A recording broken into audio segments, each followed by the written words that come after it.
here to collect it a little bit there, obviously, but good food sometimes causes that sort of thing to happen, and Coach has got the wings going on here this evening. So we are going to get into a lot about the team that the Bulldogs just recently played, and that was ETSU over the weekend. But let me ask this, and I know that a lot of times you're going to say that it is because you were cool with how the schedule laid out whenever the whole thing kind of got started here. So does this idle week come, or this open date come at the right time for where your football team is right now? Yeah, no doubt. I mean, we're going to see a good Sanford team here in a minute, so we've got to be on our game for this one. Now, the Sanford Bulldogs will be the next team to host the Citadel Bulldogs, and that will be coming up very, very soon there. So on the 30th. So ETSU was the team the Bulldogs faced. Let me get a couple of other things out of the way before we take our first break and come back and get into kind of the meat of the deal with regards to ETSU. First of all, this week in the polls that come out on Mondays, the Citadel Bulldogs have moved up. They are now at number 10 in both the polls. So you've cracked the top 10, whether that's something that you pay much attention to or not, Coach. That's kind of where the football team is right now. Yeah, once again, we don't pay a whole lot of attention to the polls right now. I was surprised that we did move up. I think we may or may not be deserving of that, but to be honest with you, I'm just happy that they're recognizing us as a pretty good football team right now. But we've got a lot of good teams on the line right here. The true test will be here in probably the next 2 or 3 weeks. We're going to break into where we are with regards to the last ball game for sure, coming up very, very soon. And so we'll talk about what happened in the ETSU game with Coach coming up in just a second here. We'll go ahead and take our first break of the program, and when we come back, we'll dive right into what happened this past Saturday in Johnson City, Tennessee for the Citadel Bulldogs, who got a victory to go to 3-0 on the year. However, it was not an easy test whenever they were at ETSU. So we'll take our first time out of the show. We'll come back and get things underway with the ETSU discussion on the program. This is the head coach Brent Thompson radio show on ESPN Radio 9. TD Bank's new intern, Bart, is one of those robots from another bank. We're training him to bank human. Bart, why are you winding the clock back? The clock stated 11:35 p.m., but they are still working. The clock is fine. Our live customer service is available all night, and all day for that matter. He's learning. At TD Bank, we do things differently. Hello? Like live customer service. Hello? 24/7. Don't just bank. Bank human.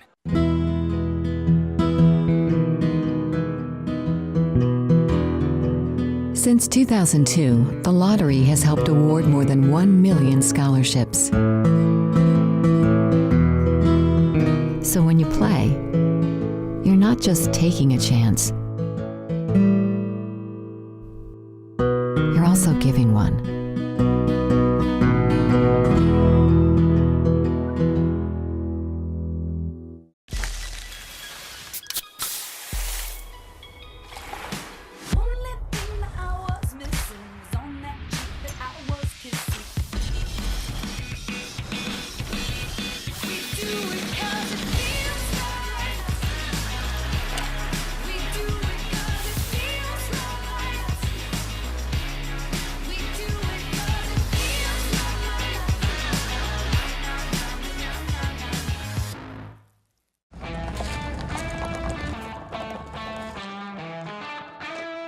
The great thing about an old truck is you can treat it like an old truck, which is exactly why you got a truck in the first place. It's not old, it's broken in. So keep it running longer, stronger, with quality parts and a whole lot of Napa know-how. That's not gonna buff out. TD Bank.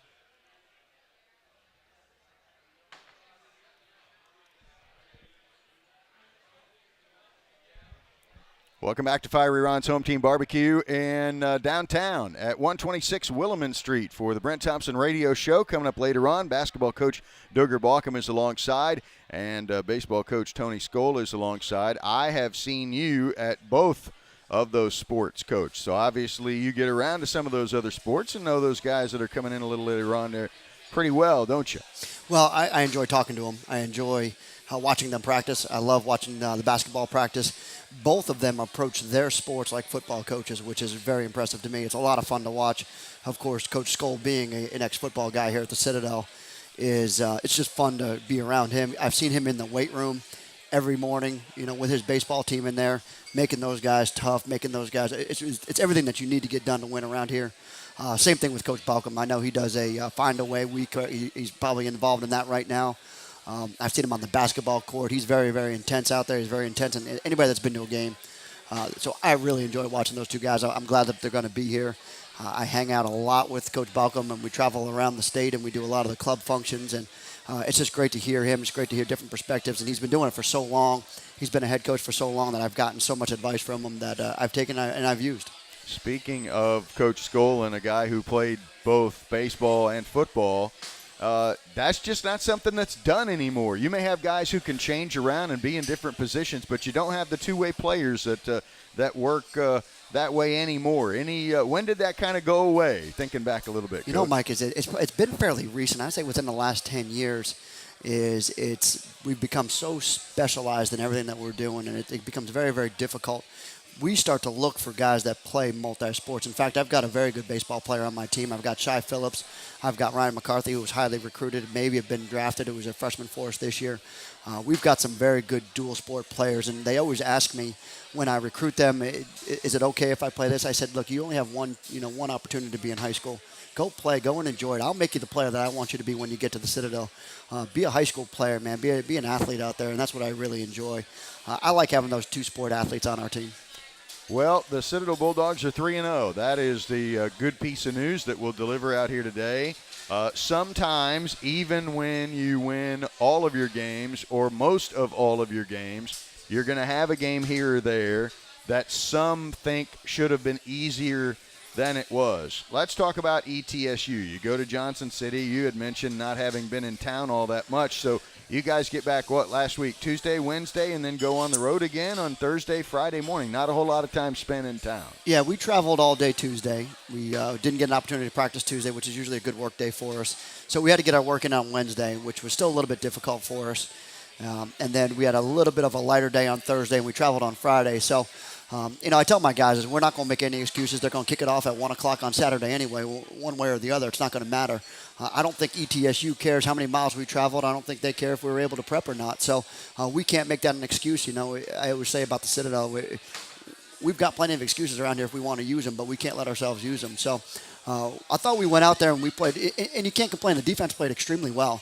We made a couple of errors on special teams, and we didn't move the ball as we should on offense. But other than that, the defense played, I think they had 14 points on about 76, 80 yards or so. They played lights out for the whole first half. Let's walk through ETSU and what happened in that ball game in Johnson City. First of all, your football team gets the ball first. You have to punt it away. You're deep in your own end. And something that you don't see very often. You have a couple of up backs, and there's a split. The ball can be hiked right between them, but in this particular case, the ball knocks into one of those guys. Just a very rare thing. I know something that drives you probably crazy a little bit, but when you think you've kind of figured everything out, then something like that kind of pops up and happens. Mike, it showed just our little bit of focus, and that was an offensive lineman, and it showed just our lack of focus of where we were at the particular time in the game, and that's exactly what happened. It was a little bit too tight. The snapper tries to snap it through there. He slides in. The shield guy or the up guy slides in just a second too early, and it ricochets off of him. Just a lack of focus right there, and the next thing you know is the ball's down, and it goes down as a not converted fourth down there, but really it was a fumble turnover on special teams. So we give them the ball right there, and we spotted them 7 points. Essentially, they go one play, and they score a touchdown. Vincent Lowe catches a 22-yard touchdown pass from Austin Herink. One-play drive, 22 yards in 7 seconds, and all of a sudden it's a 7-0 ball game. Now, it could be that you sit back and go, wow, this is not good, but your guys come right back with one of your patented drives in that circumstance. 11-play drive, 75 yards. It took 5 minutes and 28 seconds. And at the 7:10 mark, about the midway point of the first quarter, you are all tied up with these guys after a 10-yard touchdown run from Brandon Rainey. At that point, you're probably saying, okay, we had a little bit of a hiccup here, but no harm done. It's still tied here. Yeah, first of all, we responded, which you like. You like the fact that we came out and we responded to a difficult situation. We could have tanked it right there. We could have used all of our excuses at that moment, but we didn't. We put together a nice drive. Like you said, it's an 11-play drive. Dom made a couple of checks, and the last check that he made put us in the end zone right there, and it was a great run by Brandon, and it was the perfect check, the perfect call. It was everything that we had worked on, so everything had worked out well on that drive. And you're right. I felt like we were finally back clicking again. We were just kind of a little bit set back. We had gone 3 and out on the previous first drives of a couple games ago. So we're used to that kind of stuff. We still got to figure some things out offensively, but it was a good drive, and I thought we were back in the ball game at that point. That would be the way things would end in the first quarter. It was a 7-7 ball game. You had rushed for 101 yards in the first quarter. They were minus 22. So if your key is run the ball and stop the run, hey, after one quarter, mission accomplished there. Yeah, absolutely. No, our other key is that we play sound on special teams and we don't turn the ball over, and unfortunately we did that. But, yeah, up until that point, we're still in it. We're still playing a halfway decent ball game. Even though I think we're a little bit sluggish on offense, the defense is doing a heck of a job. So at that point, it is 7-7 after one. Then in the second quarter, there would only be one scoring play. You get almost the whole second quarter without anything happening, but Herrick finds Drake Powell again on an 8-yard touchdown pass.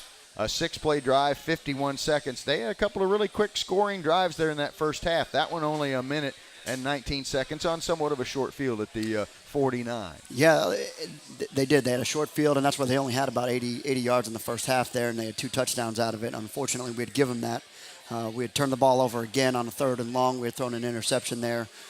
Once again, I think our defense bailed us out, and then, of course, we had the blocked field goal, block kick. That hurt us. So we had 2 special teams errors, and then we had the turnover on offense, which doesn't set up for a good first half for any football team. As you mentioned a while ago, you had every opportunity to make some excuses there. One thing that is kind of hard, for me at least, to get past, and as you get older, this happens to you more. People that are close to you pass away from time to time, and it results in a change in what you do that particular week. I found it very interesting, and I actually didn't know until we got to the stadium on the day of the game. Mitchell Jeter's funeral is at the same time you're kicking off the football game. Nothing you can control, but at the same time, I would think it's a factor for some guys. It's in the back of their minds. Yeah, we found out later on in the week that it was going to be on Friday was a memorial service, and then on Saturday was going to be the funeral. So we did send some representatives. We sent 2 of our older players there on Friday for the memorial. And of course, that was a tough time. It was a tough time for them. And I told the team that we were going to go ahead and we presented a helmet to them. We've got another picture that we're going to present to the family, as well as send our representatives up there. So I wanted them to know that Mitchell was on our minds, and we're thinking about him. And unfortunately, we couldn't be there, but we did have a couple of guys that were able to make it. Some people ask me this question all the time whenever a game is close or whenever you're trailing in a halftime scenario. Boy, I bet the coach peeled the paint off the wall at halftime. But I know sometimes that's not necessarily the tactic that you have to take. How did you handle your halftime talk with your guys? Mike, I learned a long time ago that going in there and ranting and raving doesn't always get the outcome that you're looking for. Is you have to go in there with a plan. You got to tell these guys it's not like it used to be. You're flat. You got to come out. You got to get them hyped up. You got to have a plan. You got to have a plan of execution. What do you need to have in place? What are they doing to you that you need to attack? What do you see as the things that are going to be the keys to success moving forward in the second half? And that's all we did is we went in there. We talked as an offensive staff, talked as a defensive staff, and we said, okay, here are the things that they're doing. They had just a couple of slight adjustments from the year before. We need to make these small adjustments, and when we come out in the second half, all right, we're going to play around with these players. We'll hunt and peck around, and we'll find out what works. But the main thing that we had to do is we had to start sealing up our gaps a little bit. We were a little bit loose in our gaps there, running some linebackers through. The main adjustment that we made, believe it or not, was more of a personnel shift, and you saw that, and you'll probably bring it up here in a second, was Brandon Berry. We decided to insert him into the game, take the red shirt off of him. I turned to our offensive coordinator, Luke. I said, look, this is the kind of ball game Brandon needs to be in. He's a good, tough runner. He's a big load to take down. We need to establish the fullback again. And once we do that, everything else will start to open back up for us. And not that Brandon Rady wasn't doing a good job, because he certainly had a great drive and scored for us, but we needed a little bit of a change-up at that position, and I thought that was a key to the game. He did definitely make a big change for you there. We're at halftime of the recap of this particular game, so let's go ahead and take a timeout right here. We'll come back and finish up because a lot of the scoring was done in the second half, particularly by the Citadel Bulldogs. They're down 14-7 at the half, and you'll find here in just a second when we talk about it that the Bulldogs went down even further after that. So our recap of the ETSU game coming up, as this is the first half of the Brent Thompson radio show from Fiery Ron's Home Team Barbecue downtown. 126 Williman Street is our location for the show this week and every week on ESPN Radio 94.7 FM and 910 AM.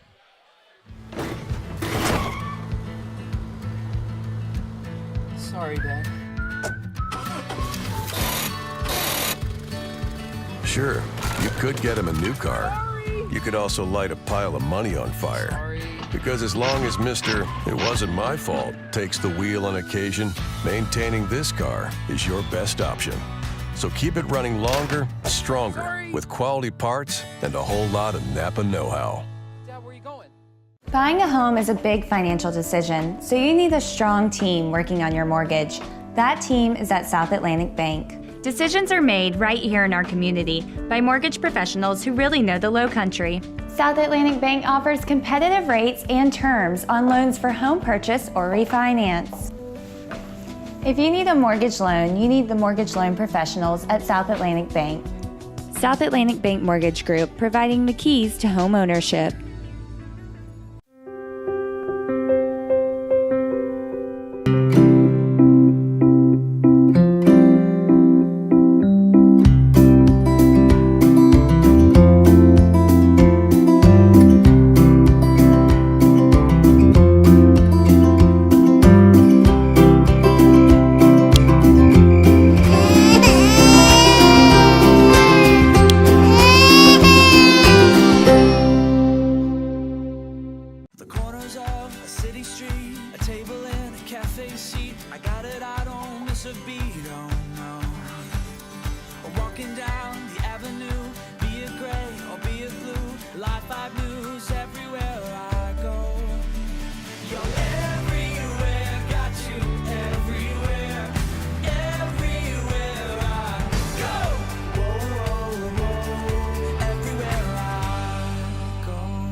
We are back at Fiery Ron's Home Team Barbecue downtown. 126 Williman Street is our location this year for the Brent Thompson radio show, and getting it back underway again next week from 7 until 8. Little bit of time left with Coach, about another 8-9 minutes. Then we'll bring in Citadel basketball coach Durger Bauckham. A little later on in the show, we'll visit with Citadel baseball coach Tony Scholes. So that is what the rest of the hour has in store for us here. We're at halftime of the recap of the ETSU game, Coach. And first of all, I wanted to mention a couple of things about statistics. The Citadel Bulldogs this week are first in the league in scoring defense, total defense, rushing offense, rushing defense, first downs, third down conversions, and time of possession. Those are all certain statistics I know that are important to you, things that illustrate something about your football team. That's what we strive to do, Mike, is those are all very important to us. Is we want to stop the run, we want to run the football, we want to control the clock. Is really in our last three games is our defense has been averaging about 50 to 51 plays. Our offense has been averaging about 80 to 81 plays, and that says a lot about both sides of the ball. One is they're getting off the field, and two is we're staying on the field offensively as well. So I think our defense is doing a great job. Our offense is doing a pretty good job, and they're scoring. You know, they're converting and they're scoring, and those all go together. But like I said earlier on the show, is the true test is going to come here in the next 2-3 weeks when we got Sanford and Mercer and Wofford and those guys, and it certainly doesn't get any easier for us. I know that. That's a pretty good week of three going on right there. A couple of individual accolades for the Bulldogs this week. Dominique Allen was named Offensive Player of the Week by the Southern Conference. We named Miles Pierce our Terminix Pest Player of the Game. His numbers were not just jumping off the page, but you could watch that game and see that he had an impact. He was a highlight. He was a highlight himself. I thought he did a heck of a job. I was really hoping that he did get the Defensive Player of the Year. In fact, the linebacker opposite of us got the Defensive Player of the Week. Sorry about that. He had about 16 tackles there, so that I can understand. But, Miles played 50-something plays, and that young man played 80 plays, so there's more opportunities there. And when you look at raw stats, that's what happens. But if you watch the game from a stand or even up from the stands, a spectator view or our view, now Miles certainly played his butt off and had a great day. ETSU comes out and gets a field goal in the third quarter with 11:01 to go. They go up 17-7. And so at that point, you kind of know, hey, look, guys, we're going to be in for a little bit of a dogfight here today. But then, as we've seen you do, not only this year but in other years as well, you get out there, you get long, sustained drives put together, and you score touchdowns. You had two double-digit play drives, particularly the one at the near end of the third quarter. Dominique Allen, a 1-yard run, 14 plays, 75 yards, and you took 6:44 off the clock. That's what you're all about, and that's what you did right there. Well, Mike, there was no need for us to panic. There was no need for us to do anything but run our offense. I've learned in the past that if you start to panic and you start to do things outside your offense, you're not going to be very good. You're going to end up off the field. We're only down 10 points at that time. We've got every opportunity to be able to stay in this football game, and all we need is one score, one pop, and the next thing you know, we're back in the football game, and we start believing, and that's exactly what happened. I thought it was a good drive that we put together there. Brandon, I thought, as we talked earlier before the break, Brandon Berry was very key on that drive, and we were able to muscle him in there a little bit and pound the fullback in there to open up some other run lanes outside.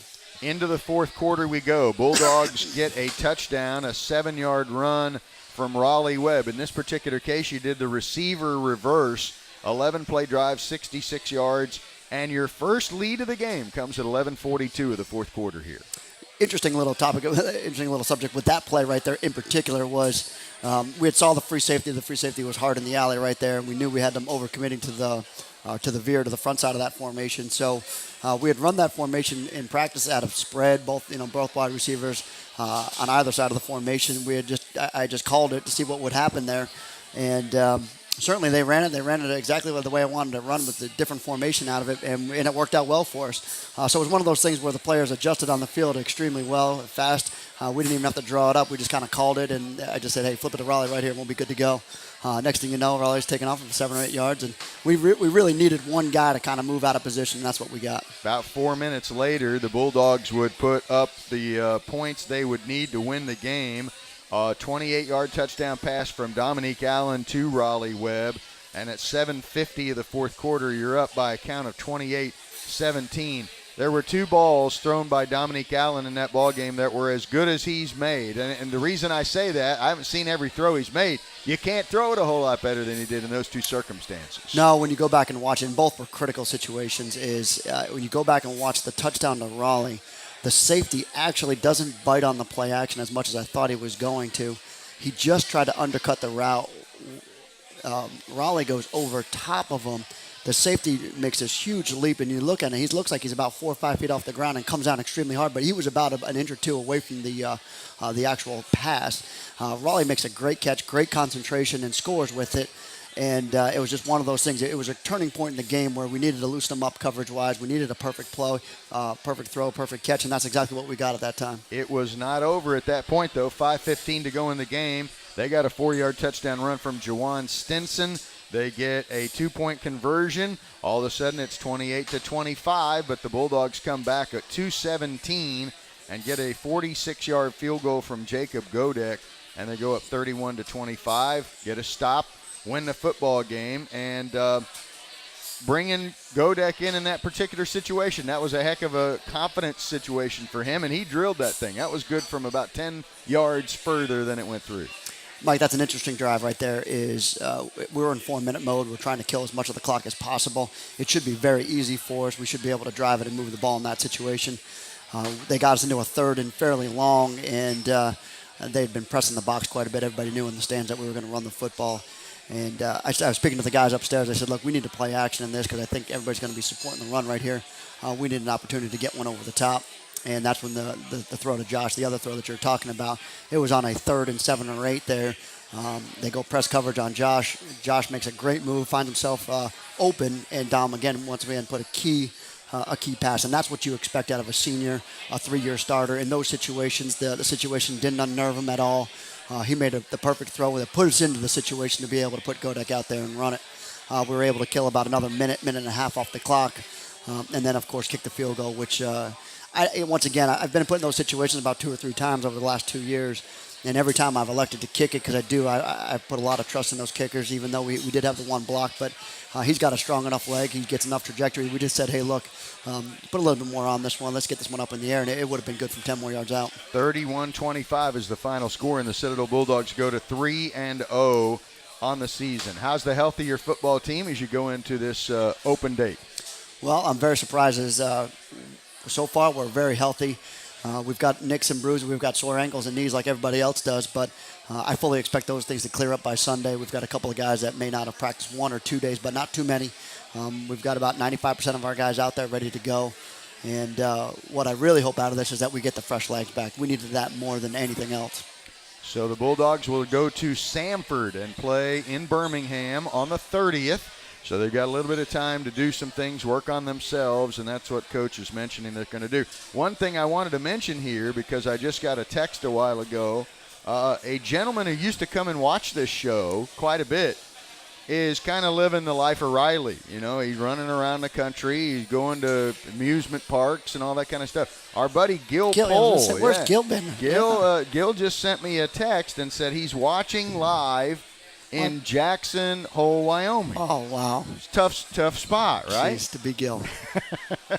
So we say hello to you, Gil. Thank you very much for your support, whether it's in person or somewhere else. So we got a couple of other guys who are going to jump in and talk about their respective sports. And so, Coach, thank you very much for your time on this one. You can finish up the wings, do a little mingling, and we look forward to having you back next week, and we talk about what's going on with Samford next week. Mike, I don't mind the half a night off, and once again, you guys will be entertained by Duggar. He'll do a great job. I know he's coming up here next, and then it'll be great to hear from Coach Skull here. So I'm excited to sit back and listen to these guys and enjoy the rest of my wings for sure. Thank you very much, Coach. Appreciate Thanks, it. Mike. That is Coach Brent Thompson. We'll take a break on the program and come back with Citadel basketball coach Duggar Bauckham, and later in the show, Citadel baseball boss Tony Skoll will join us on ESPN Radio 94.7 FM and 910 AM.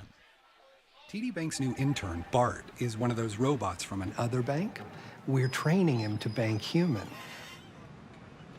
Bart, why are you winding the clock back? The clock stated 11:35 p.m., but they are still working. The clock is fine. Our live customer service is available all night, and all day for that matter. He's learning. At TD Bank, we do things differently. Hello? Like live customer service. Hello? 24/7. Don't just bank human.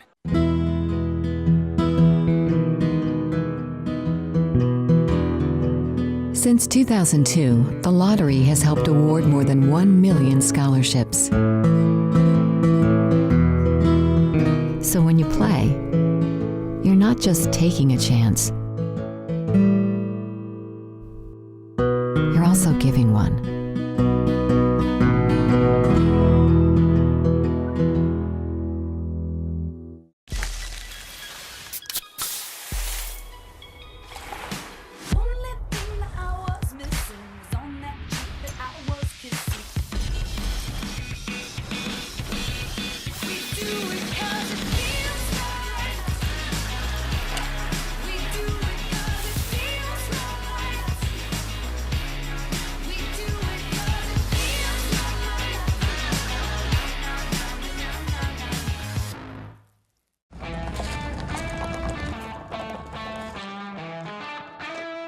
The great thing about an old truck is you can treat it like an old truck, which is exactly why you got a truck in the first place. It's not old, it's broken in. So keep it running longer, stronger, with quality parts and a whole lot of Napa know-how. That's not gonna buff out.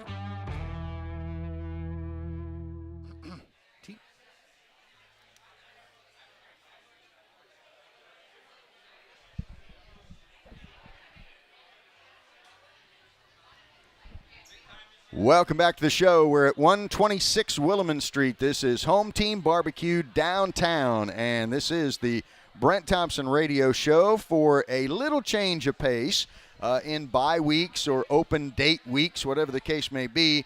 there are things that you'll use up the whole next show if you're not careful about some of the information going on there.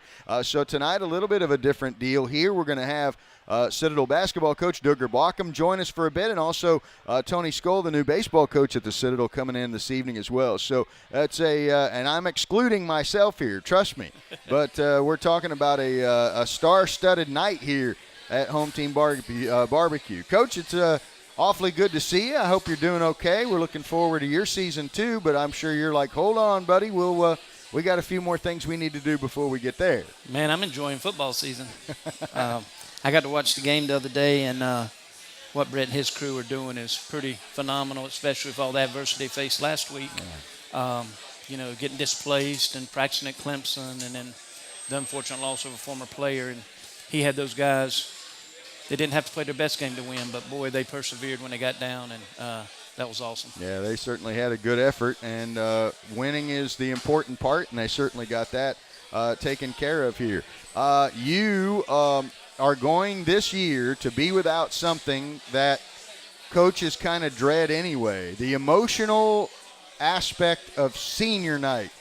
You don't have to have one this year, Don't right? have to have one. No, that's a good thing as a coach. We're excited about that. We really thrilled for a young crew, and we're really, really young, having 3 juniors to lead us in Zane, Quay, and Matt, but extremely young. All the kids are ours that we had input in recruiting, and they've been fabulous. We've been together since July, really, since summer school. Took a little trip over the summer, and it's just been great to be around those guys, and we'll get kicked off next Friday. What kind of things are you able to do? The rules change all the time. You guys have to keep up with that sort of stuff. When can you practice the guys? When can you meet with the guys? What can you do with the guys once your season ends in March, going forward to kind of where we are right now? Right, different rules, different times of year, but over the summer we were able to work with them 8 hours a week, 2 hours with the ball. Now those rules changed when we took our trip. We were able to practice 10 days. We did a lot of life skill things with them during that time too, a lot of interaction, non-basketball related, which was really, really good, especially with a young group. So they got to know each other. They got to know us. But right now we're in our 8-hour period. We're going through right now Operation Find a Way, which is our kids easily their least favorite 8 days of the year. And my former teams will text me about time for Operation Find a Way, and they're so glad they don't have to do it. Warren Sledge showed up last Sunday to watch us, and I said, Warren, how does it feel to be on this side? He said, Coach, it's so much better on this side. So we're right in the middle of that. We had today off.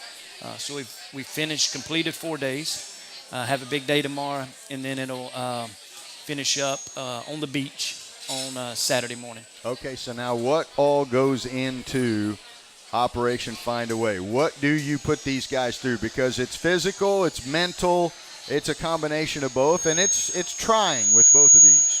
Yeah, I always tell the guys it's 4-to-1 mental. They're Division I athletes, so they're in good shape. But first day start on the beach. A lot of SEAL-type training, in the water. It's dark. It's uncomfortable. They're sandy. They're cold. They're wet. Doing things they're not used to doing. Nothing to do with basketball. Then the next day is on the court, and we put them in some challenging situations where they got a certain time frame to figure out, almost like a puzzle. But it has running involved, and if you don't get it right, you do it again. And it's a lot of sprinting, but it's a lot of thinking on your feet while you're fatigued. The next day was a circuit training in the weight room.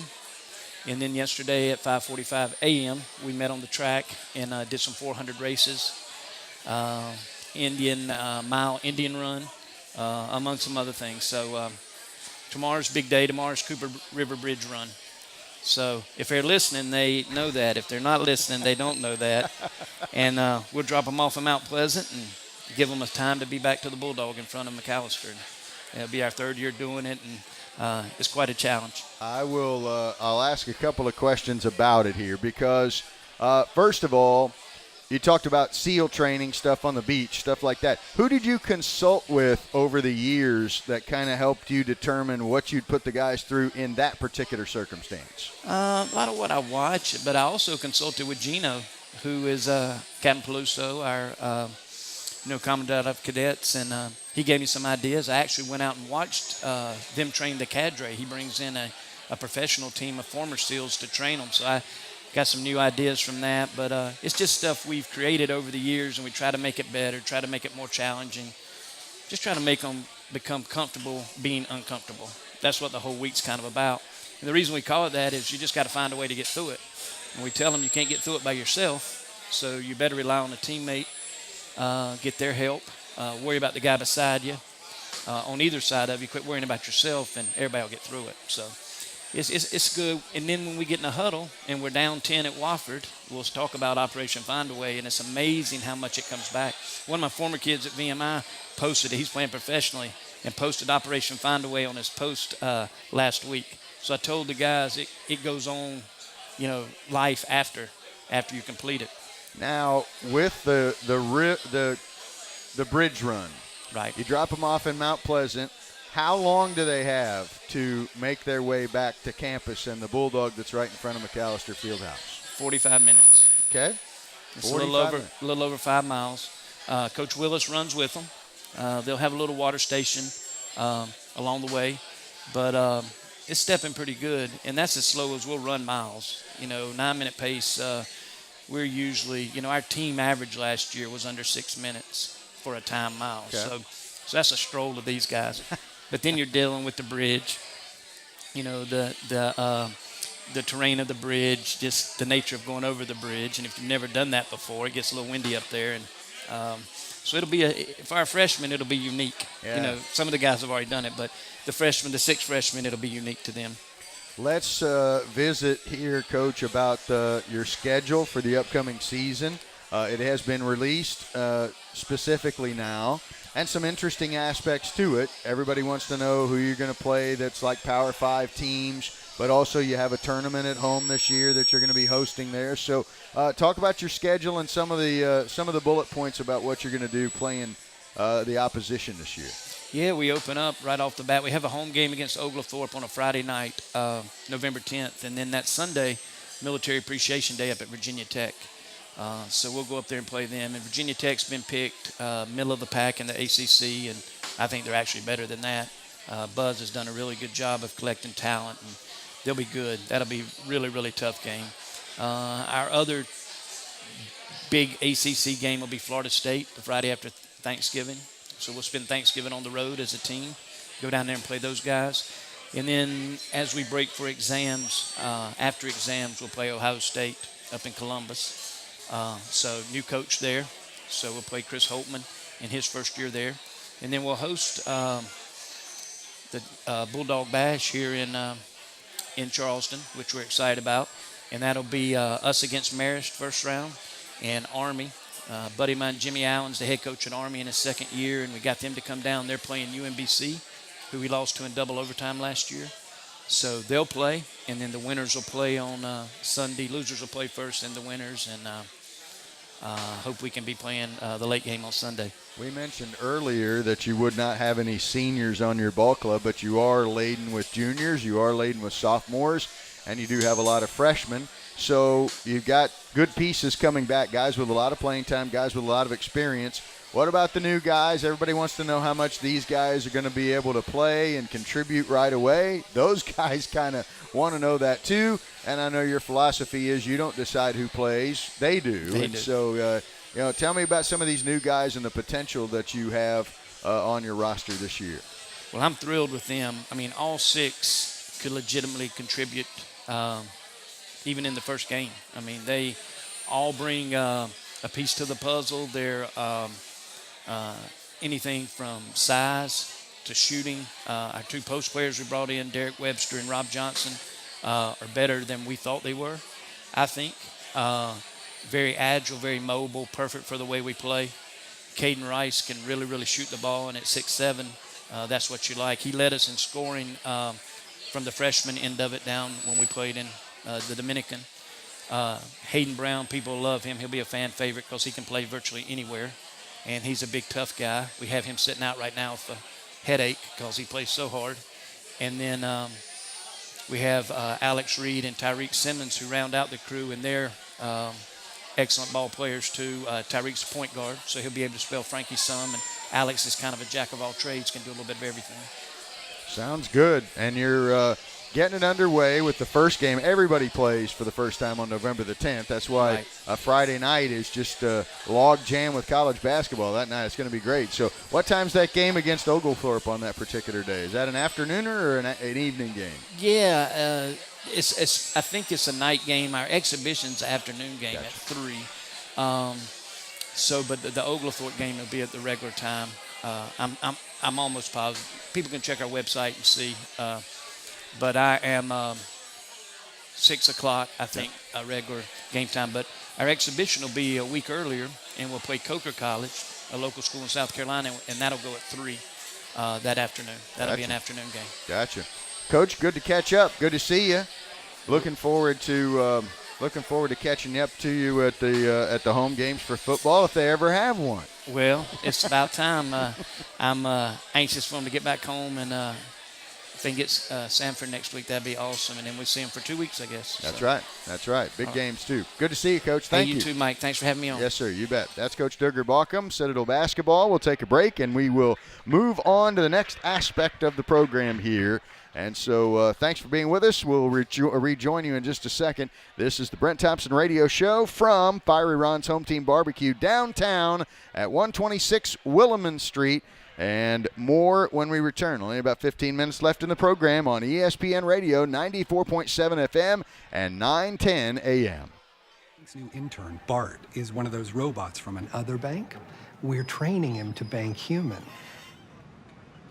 Bart, why are you winding the clock back? The clock stated 11:35 p.m., but they are still working. The clock is fine. Our live customer service is available all night, and all day for that matter.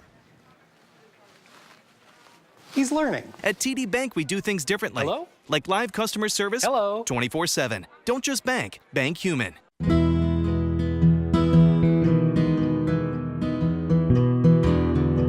Since 2002, the lottery has helped award more than 1 million scholarships.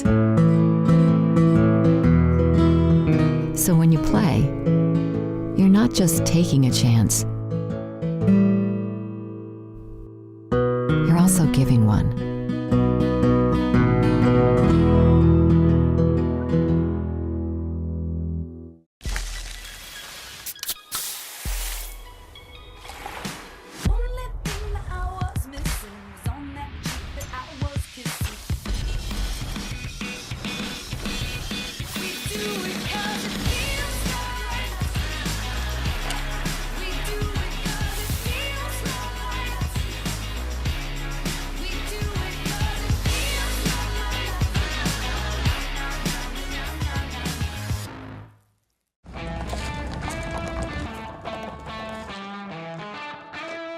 The great thing about an old truck is you can treat it like an old truck, which is exactly why you got a truck in the first place. It's not old, it's broken in.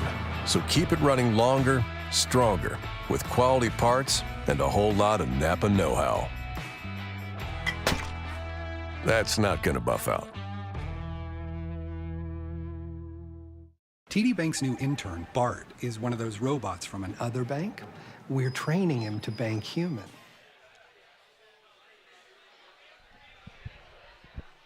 Welcome back to Fiery Ron's Home Team Barbecue downtown at 126 Williman Street. And this is the Brent Thompson Radio Show during a week where an open date is part of the deal. We've switched things up just a little bit. So it's a star-studded event here this evening. And the next portion of that, the next third of that, comes with the addition of new Citadel baseball coach Tony Skoll. I keep saying new Citadel baseball coach, but there's not a whole lot new with you where this town is concerned. You know your way around. It's good to have you back, by the way.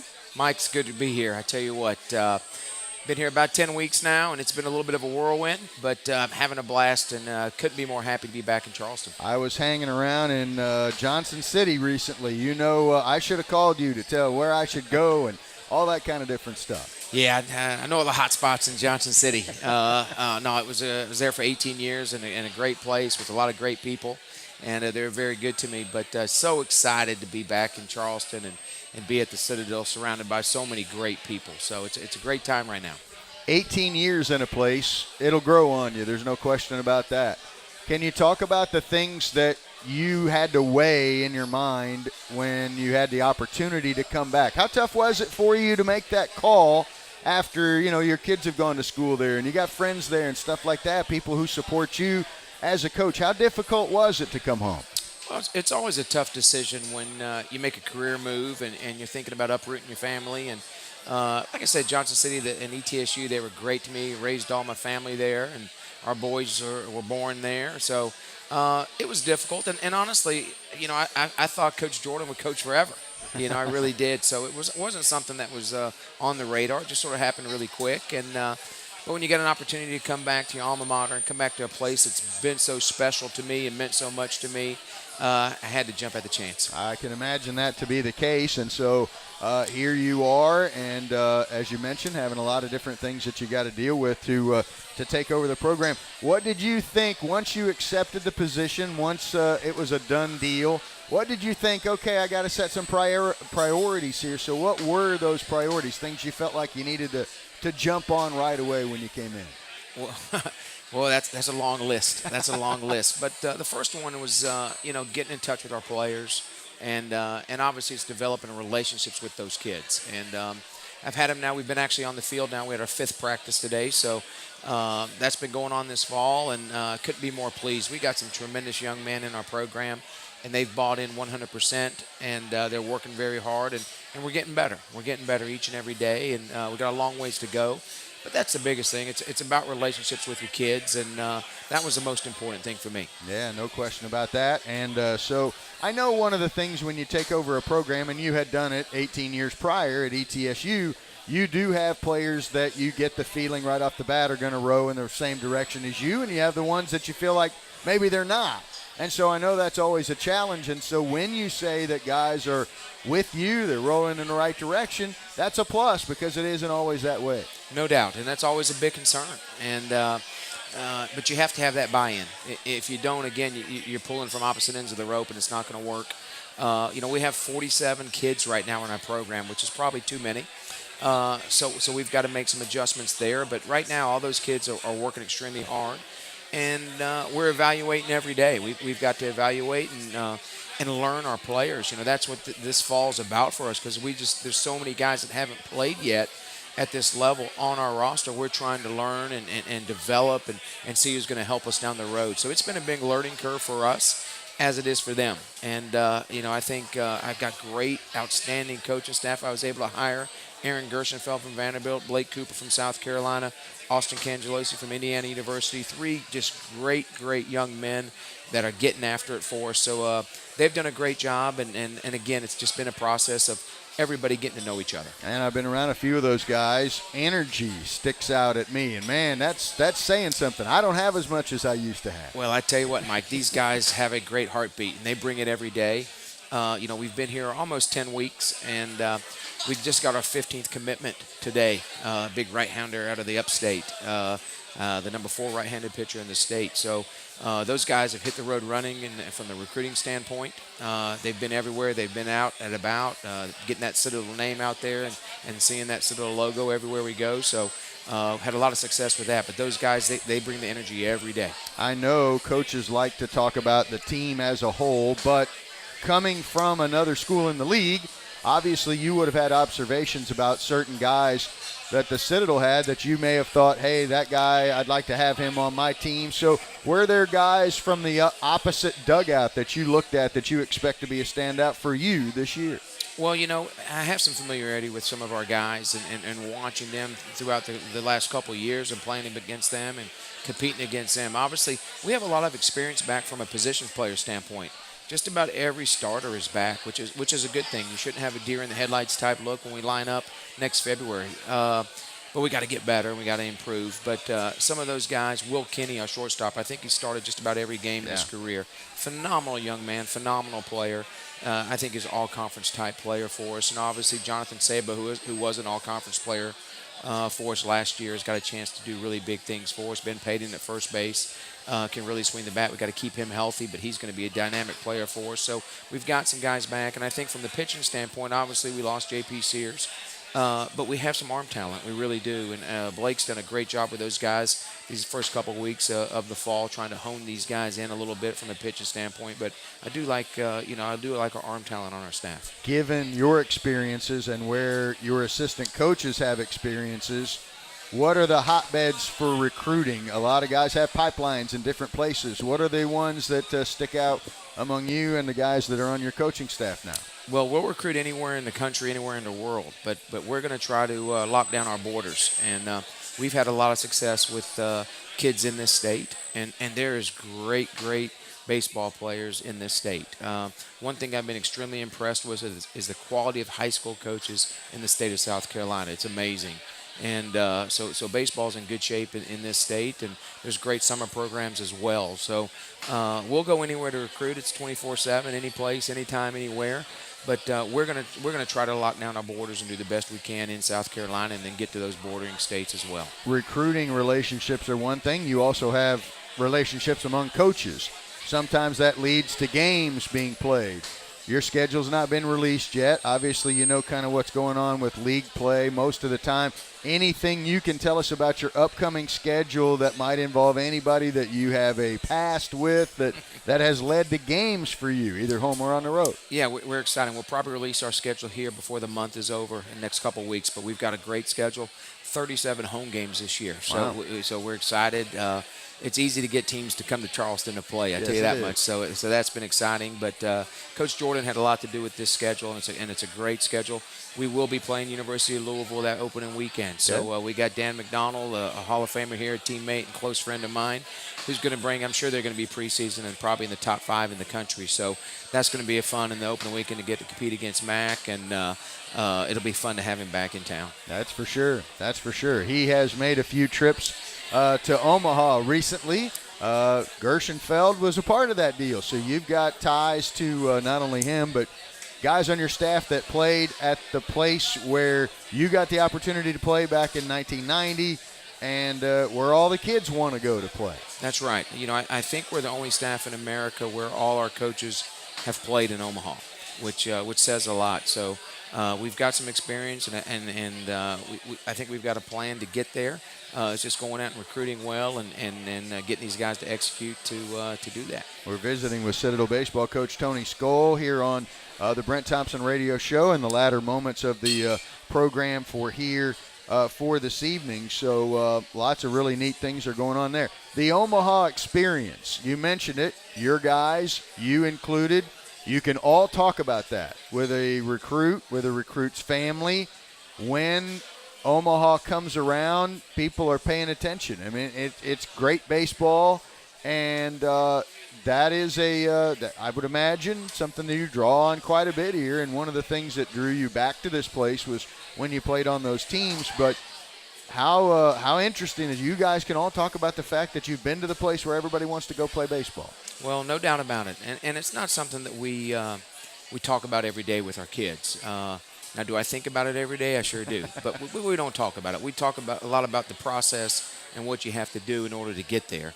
And this state's unbelievable with Clemson and South Carolina, Coastal Carolina, and the Citadel, four Division I schools that have all been there. It's pretty amazing. So it's something that we don't shy away from.